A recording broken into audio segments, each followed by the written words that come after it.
So I skipped about 4K of today's ride, basically because it's very boring and there's not a lot. It's just basically being into the traffic and getting out of town to get to where I can ride a lot better.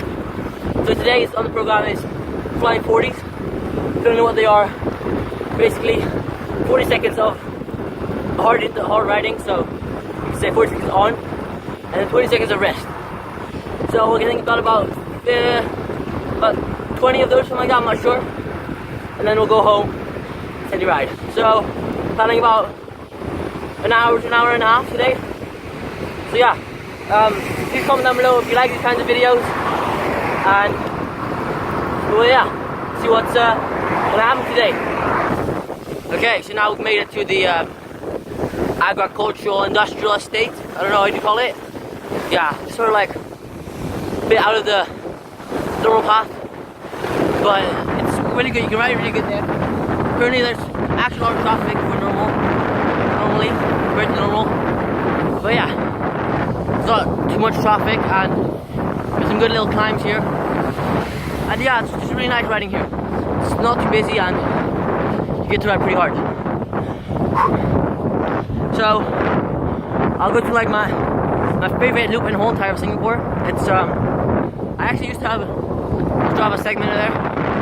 I don't anymore, but I might want to probably get it back someday. I'll have to work on it, but yeah. So we'll go to that loop and then we'll do the flying 40 over there.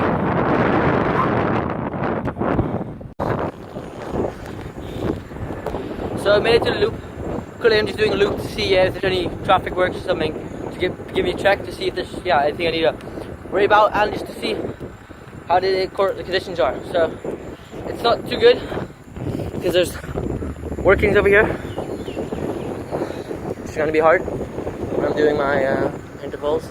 Currently I'm riding my TCR, which I'll have a video to up there. And the weather, currently in Singapore the weather is it's all rain, so it's not really nice.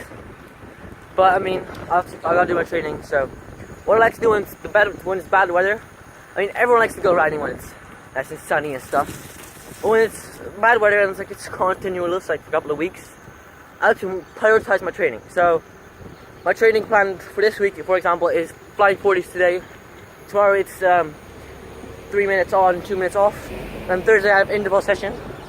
And the weekend I just basically plan my own riding and go riding with my dad. So yeah, so then I like to prioritize it up. For example, I like this one, and I mean, I think this one's better than the one I do on Wednesday. So if it's raining today, probably go riding. But if it's not raining tomorrow, I won't go riding because I don't think it's that important. So yeah, when it's to the hill, it's only a short hill, but when you're racing up it and when you've been riding for the last half a lap, then you're pretty tired already. So it's not long, but long enough. So I'll start my training session now, and then we'll see you after my flying 40s.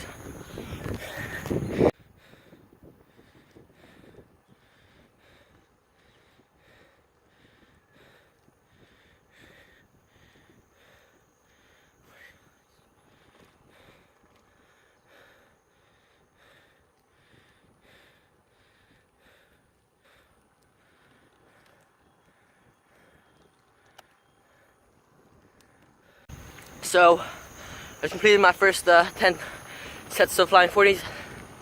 Whew. It's hard, but I mean, got 5 minutes rest now, so I'm going to take my good rest, keep my legs spinning so I don't want to fall, and then get them all blocked up with lactate. So yeah, it's gonna be keeping my legs spinning.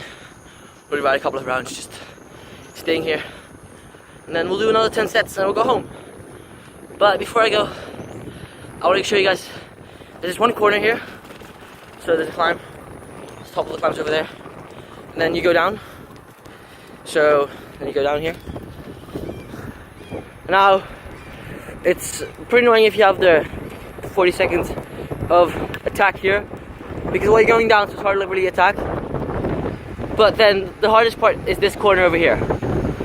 So I'll stop so you guys can see. Braking. Currently it's also wet, so that's even harder. But yeah, you're coming down the hill. I would say going 35, 40, and then there's this corner here, but it's full of sand.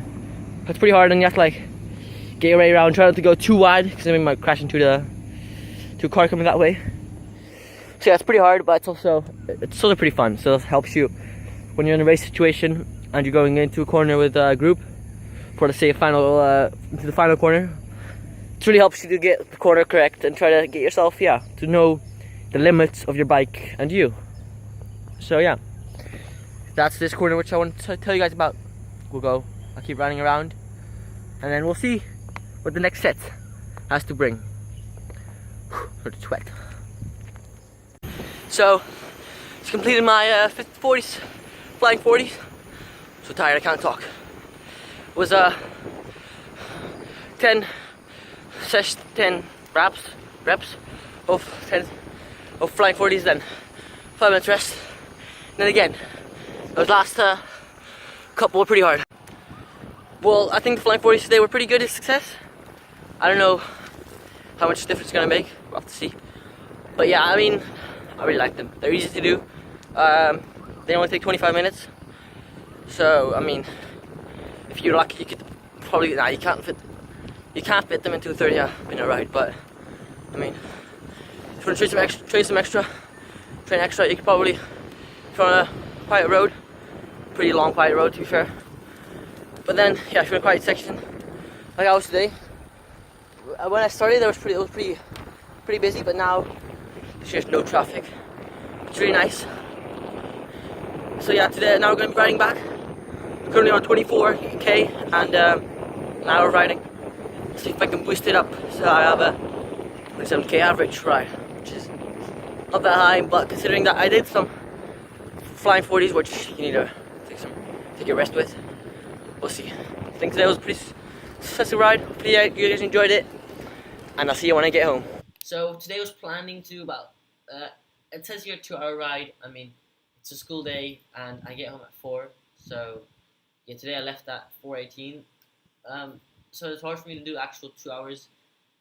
So today was an hour and 23 minutes. I mean, still pretty good.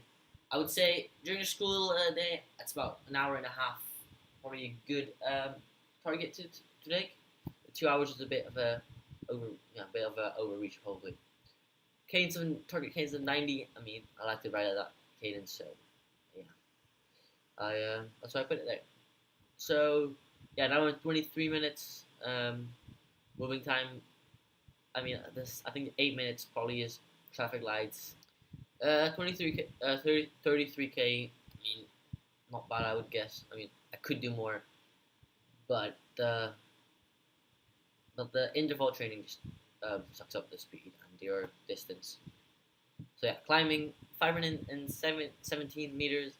I don't know how accurate this is, but I mean, Singapore isn't hilly, but it has it's pretty undulating. I mean, compared to Holland, for example. So you're still able to get some pretty good height to gain. Okay, now here, yeah, same as before. It's better when you're going on a long, steady ride to really analyze everything. I mean, all these small ones all these lines are the intervals. It counts as a lap, so I mean, yeah. See, I mean, I'm not that good at doing these intervals because you can see it doesn't spike too regularly. And you work on my intervals outside of the turbo trainer, and but yeah, we'll see. All these laps because I did the intervals. Histogram. I think this is pretty interesting, not for heart rate, but for the cadence, so you can see how much time you spent in particular cadence zones. So this is 90 and 94. I mean, yeah, as I said, I like to ride around 90. So yeah, it's good, I guess. You can see how much stress you're putting on your body. So currently, I haven't really trained in a long time. It'll go up because I have a good training plan now, which I'll show you guys later, actually. But yeah, you can see here my training. So the orange line is the short-term stress, and the blue line is the long-term stress. So blue line basically indicates what your body's used to. So yeah, it's a bit more on average. And when the orange line is above the blue line, it means you're fatigued. So if you look at this line, I'm fatigued until the 4th of May. Today is the 25th. So yeah, I mean I'm gonna ride anyway. But if you wanna say peak for an event, you could really use this to make sure that yeah on the 4th of May you are this part when the orange line is below, which means you're fresh below the blue line. So yeah, this is really analyzing my ride. I mean, you could go into a lot more depth, looking at your speed against the intervals or the cadence against the intervals, and then elevation you could put under. You can make it really weird, but I mean, yeah, I'd like to look at my heart rate. This is the ride. I'll put a link down to my Strava so you can check it out if you want to. And yeah, thanks for watching, everyone. Please consider subscribing and like this video.